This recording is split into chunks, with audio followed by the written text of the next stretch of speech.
Hi, I'm Gary Morris, author of Mao Shan, The Awakening.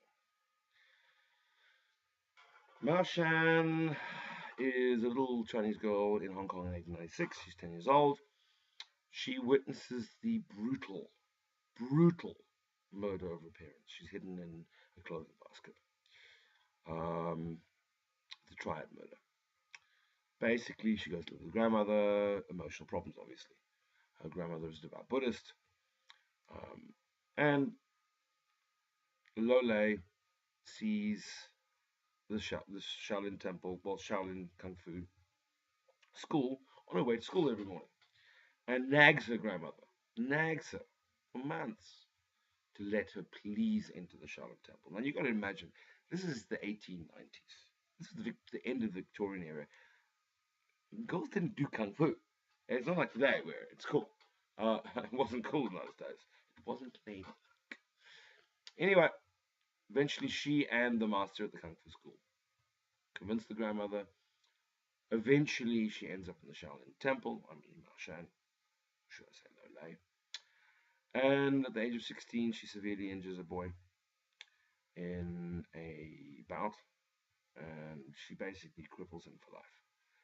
And she's punished, but the head monk of the temple, the Shaolin Temple, gives her very early her Buddhist name. They're only supposed to get it when they're 19, when they become a devout nun or monk, but she gets the name 16 or 17. Read the book and you'll find out. Anyway, her name is Mao Shan.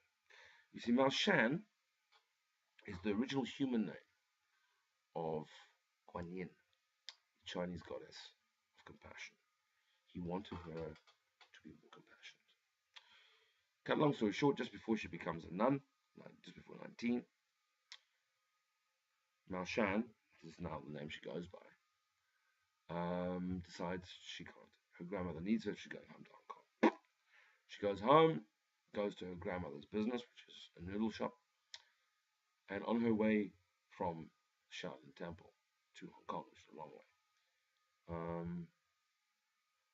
grandmother's murdered. Guess who, Barney? You got it. The triads again. Anyway, she decides to go on a little bit of revenge.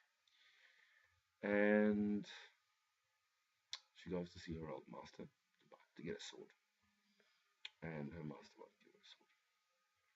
Basically, um, when she's leaving, the master's head pupil, best pupil, runs after her, gives her a piece of paper, the name of a sword shop in one of the white districts of Hong Kong.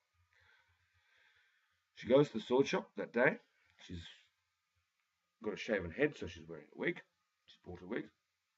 She's wearing a beautiful gown. She looks like a typical late 19th century young Chinese lady. I mean, a lady.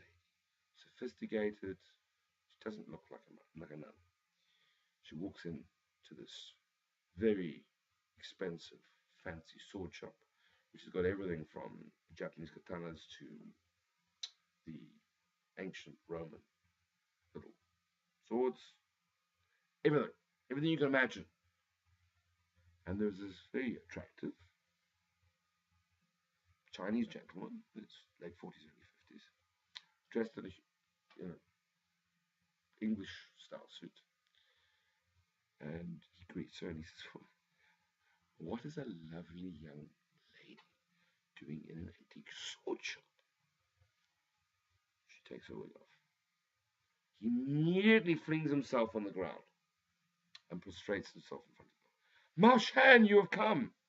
Okay. She's like a little bit like, "What the hell's going on here?"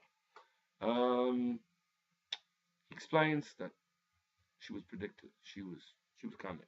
He's been waiting for her. Read the book. 20 years it's saying that. He's been waiting for her. Anyway, he takes her to the bank. And he gives her a sword. A very beautiful Dao. Chinese saber. which was made for her 1,000 years earlier. It's called Whispering Wind. He tells her to cut herself with it. He also explains she is the Bodhisattva, a living goddess of justice. Whenever she's asked by either of her masters, the head monk or her old master from Hong Kong, what do you really want? She would always say, I want justice. She's the living goddess of justice. Her soul is made from a shard of Guan Yin's and Guan Yu, the goddess of compassion and the god of martial arts and brotherhood. Anyway,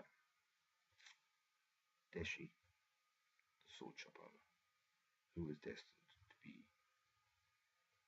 her right-hand man, and her servant, tells her to cut herself with the sword. She said, my head, I'm cutting myself.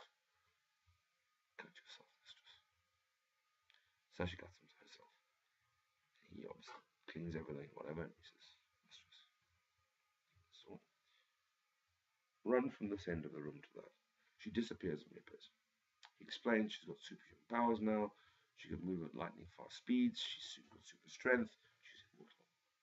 What he doesn't know is he's also become immortal. And that is the beginning of the story.